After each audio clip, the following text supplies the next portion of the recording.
Hey everybody, welcome back to Sounds Like a Drum, Cadence independent media production. If you're just joining us, we've done a lot of stuff on this show, and this is a really interesting one that seems to be one of the most contentious around based on forums and personal conversations. Vintage drum sounds, what does that mean? What are they? Can you get them with a modern kit? Yeah, here we go.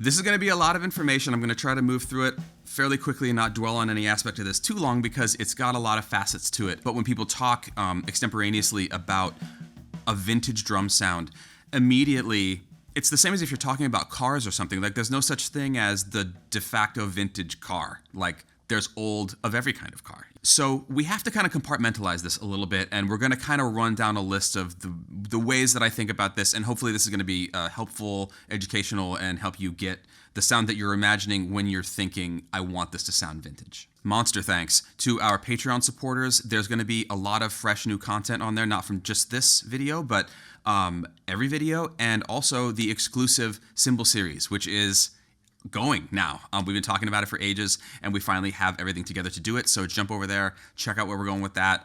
It's going to be a long trip, and I'm super excited about it. Every big name vintage drum company has construction differences. The main ones to talk about are what the wood is made out of and how the bearing edges and also the snare beds are cut. Without spending a ton of time on all these differences, what you need to know is that a vintage Ludwig from 1965 is not the same as a vintage Gretsch or a vintage Slingerland or a Rogers or whatever else there was being made at that time. The woods are different, the shell thicknesses are different, the edges are different, even down to like a few millimeters. If you ever had an old Gretsch and you had to ram the heads onto it, and then you go to a Ludwig and they drop right on, there's all kinds of things like that that are going to completely define the behavior of that drum to a degree that you're not going to be able to get rid of. Like every drum has its, kind of window that it lives in.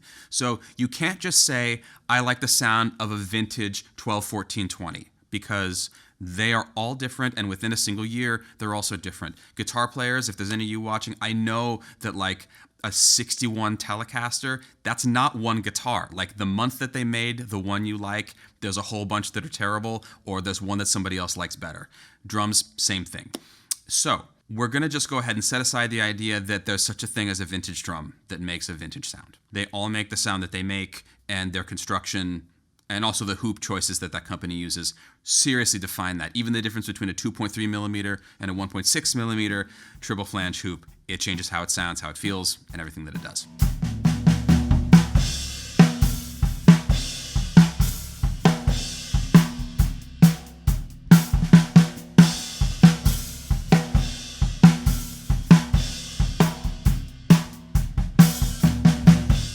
Factor number 2, where do we get our idea of a vintage drum sound? Well, unless you were there, and if you were there, memories fade at least a little bit. But for people my age, younger, we weren't there. We have recordings. Now, it is reasonable to say that how they recorded drums back then can be done today. Most people don't do it the way that they did back then. We have computers, we have all kinds of different mic pre's, plugins, just all manner of things. But suffice it to say that most of the vintage recordings that we're used to hearing that we think of as classics were recorded in a certain way that most of us today don't have access to. A little aside, for instance, is like reading about the Beatles and understanding that they were doing a system of recording where they were having to bounce tracks down to another track as they overdubbed things because they didn't have 24 tracks to choose from. And as you do that, you lose high end. So those creamy bass tones, some of that is high end that was lost from bouncing. Those fat drum tones, some of that is high end that was lost from bouncing, to the point where they often overdubbed a snare drum at the end on top of the original snare drum hits for clarity. These are things that a person with Pro Tools in their 20s may not know today. I didn't know it until I read a book. And lots of people told me anecdotally about things like this. So we also have to set aside the idea that those recordings are honest to the acoustic sound in the room, because there's no way that they could be. They are a recorded sound that exists on its own. If you need to recreate that sound on a recording, that doesn't mean that you make your drums sound like the recording. It means that you have to make them sound like they sounded in the room with those mics and those pre's and that tape machine on that day with that drummer. That's a lot to ask, so we're going to lower our expectations just a little bit and move past that. Now, this goes directly into variable number 3, which is what are the things that we can change, whether we have an old snare, an old kit, or a perfectly modern one like we have here today. Our variables are heads, wires, tuning, and then how we hit it. Utilizing what we know about what was available post calf or natural like leather heads, we're doing basically a similar setup to what has been talked about, shown in magazines, discussed extensively on forums, which is we are running coated heads on both sides of the toms. We're running coated heads on both sides of the bass drum. There's no port. There's no pillow inside of it. We have a felt strip on the front. We're using an EQ4 style head on the batter side. And that is giving us in the realm of like what a felt strip would do, more or less. It's like some muffling, but not a pillow. On the snare, I'm using a faux calf batter, just, again, to darken it up a little bit. A coated head would be fine too. I was feeling this today. And what we're talking about now is, what do we do with these variables? What do we need to think about in order to get the type of sound that we're looking for? Now, if you're thinking about vintage sound as being Max Roach playing Big Sid, this is not that sound. If you're thinking even about some Zeppelin records, maybe this is close, maybe not. We're thinking about a general aesthetic. Charlie Watts had one sound that he loved to use for a ton of records. Different eras of Tony Williams, same kind of thing. What we're looking for here, though, is a generalized thing that is also to do with the mics and the pre's that they used back then, which is to say a warm, kind of darker, less plasticky kind of sound, a little more crosstalk between everything, a really big sound in mics that are further away, because close miking as we know it today wasn't so vogue back then. Like they were doing whatever they could with what they had. They were trying to get the sound of the whole kit a lot of the time.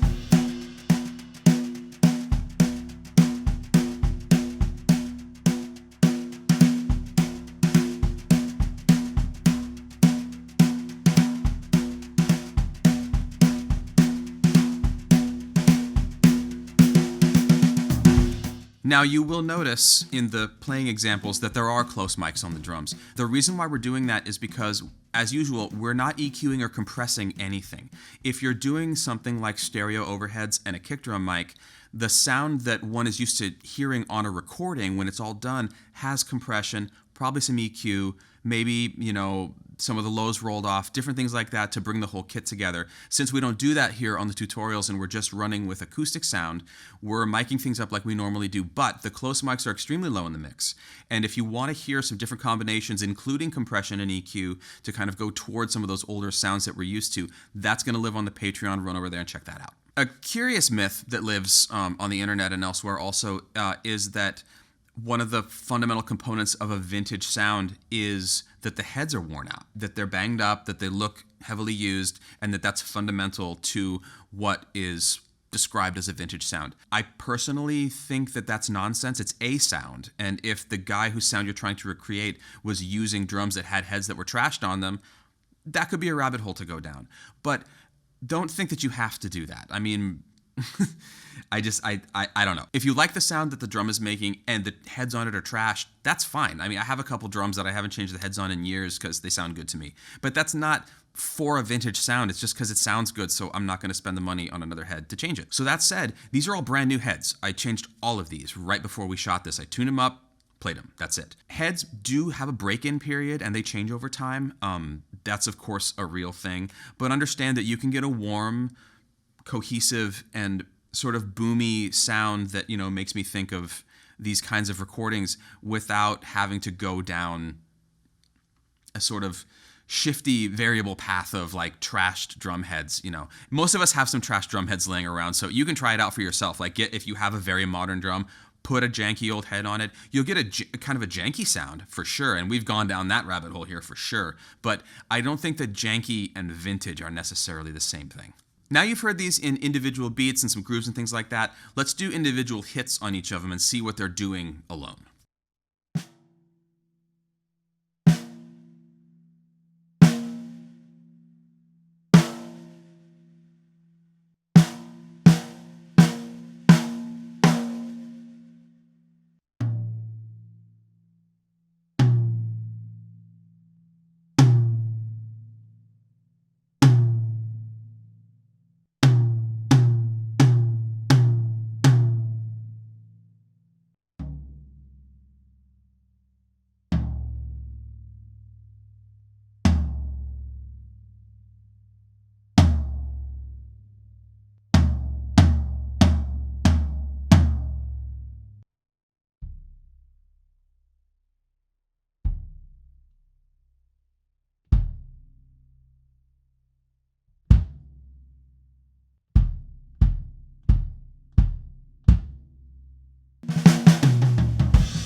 Now, what I chose to do with the drums is what I tend to do when someone tells me, especially a non-drummer, a producer, or an artist tells me that they want them to sound sort of vintage and old and kind of like classic. And that is, again, coated heads top and bottom on the toms, full heads on both sides of the bass drum with a little bit of muffling, felt strip style things. Normally the similar kind of vibe on the snare drum, you know, like I'll do a coated head or I'll do like a faux calf kind of thing. But now, for tuning, they're tuned on the low side. The floor tom is very low. The snare is lower than I would do if I needed like a ton of fast articulation kinds of things. But what we're after here is tone. We're after character. And when we talk about vintage drum sounds, it's an aesthetic that is hard to pin down, but you know it when you hear it, you know? And these are giving me enough of that they could work in those situations, but also work in a more modern situation. You know, we're not going all the way to trying to make them sound as old as possible, but this is getting away from them sounding, you know, like a pop record or like a really bright prog rock kind of vibe. A quick aside about the literal actual tuning of the drums, I didn't do anything different than I would if I was trying to tune them for pop music. The resos are a little bit higher than the batters, somewhere between a whole step and a minor third. Not a lot of big difference. But what I did do is I just brought the whole tuning scheme down a little bit because I'm not after projection as much as I am after tone. What that means is that if I really smash them, I'm going to get a lot of attack and I might crush the tone a little bit. But because I chose thinner reso sides, we're using Reso 7s today, which is a 7mm coated reso head designed for this, they still respond well when you really tuck into them. But this also dovetails nicely into the fact that a lot of these recordings that we're thinking of when we think of vintage drum sounds were made at a lower intensity level than people generally play today. A lot of the time, everybody was in the same room and they just had baffles up between them that might have been somewhere between like chest and, you know, the height of a person. And that meant that bleed was a reality. It was going to happen. They had to get a take. Overdubbing something that was originally played in the room, most of the time not possible. Like you have to get the take. And what that means is that in addition to nailing your take, you can't just hit them however you want. Some of this leads to muffling for the drum sound because they're going to have to compress it because he's not playing very hard, so you can't have overtones all over the place. But it also led to people getting used to the sound of drums not hit so hard. This is true of classic R&B music, blues music, pop music from the 60s, lots of stuff like that. People were not, in the studio at least, generally wailing. If you hear a recording where the drums sound a little thin, it's been my experience that a lot of those are situations where someone was hitting super duper hard in a situation where there wasn't a lot of isolation. Just to demonstrate that, I'm going to play a groove soft and I'm going to play a groove hard, and just notice how the character of the drums changes with vintage sounds in mind.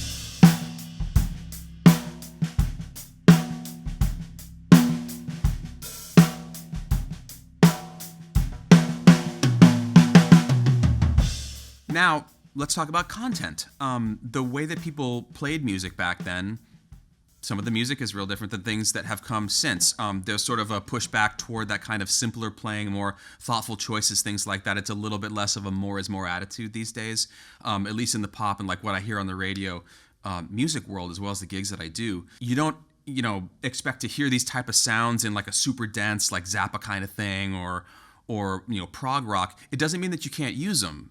You super can, and there's a degree to which it'll also set you apart if you're living in that scene and you want to kind of have a different tone for yourself. It could be as simple as the snare or the whole kit. The main thing to think about is that these are just sounds. They're not dictating anything, but the way that you use them is going to dictate a lot. And if you're smashing them really hard, that's one choice.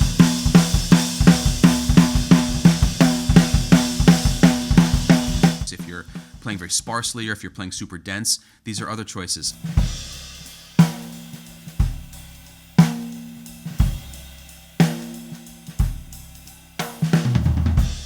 Thinking about Levon Helm and Ringo, or even, Wrecking Crew stuff, all sorts of things from back then. It was about the music. It was about choices, and the tone and the tuning and everything was crucial to the way that we experience it even now. If I listen to old Paul Simon records, like those tones, it's about the tones, and you can hear, on 50 Ways or whatever, that like he's not hitting very hard. But the pocket is ridiculous, and there's a lot of heavy hitting pocket these days. This is a great opportunity to get one of these sounds and then figure out how to make it sound like those records, really in front of you, just with how you hit it. Tune it up and then figure out, like, does it sound like they were hitting it hard or does it not?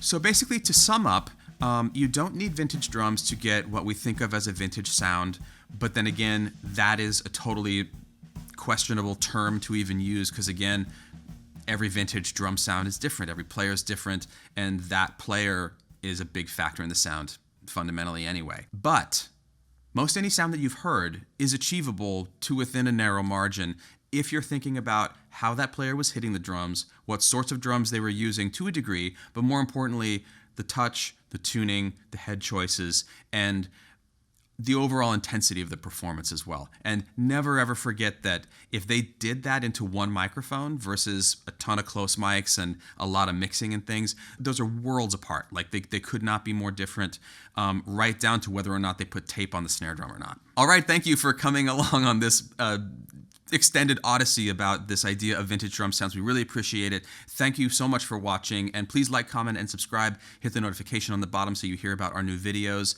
Still doing tutorials every Tuesday at 12:30 p.m. Eastern Time, along with snare spotlights, product features, bonus episodes, tons of stuff on the Patreon. There will be extras from this super soon, along with all of the stuff from previous videos. Follow the link below. Please check them out. Help support. The Patreon is keeping us going here right now. It is our primary source of support, and it's a great way to get in contact with us as well if you want to ask questions or start a dialogue or have any thoughts, anything like that.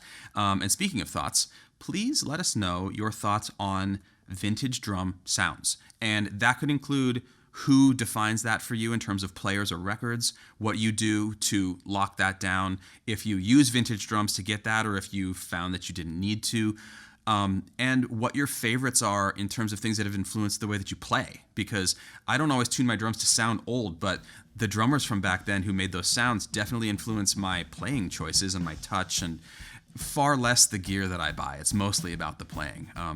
Yeah, that about wraps it up. Thanks.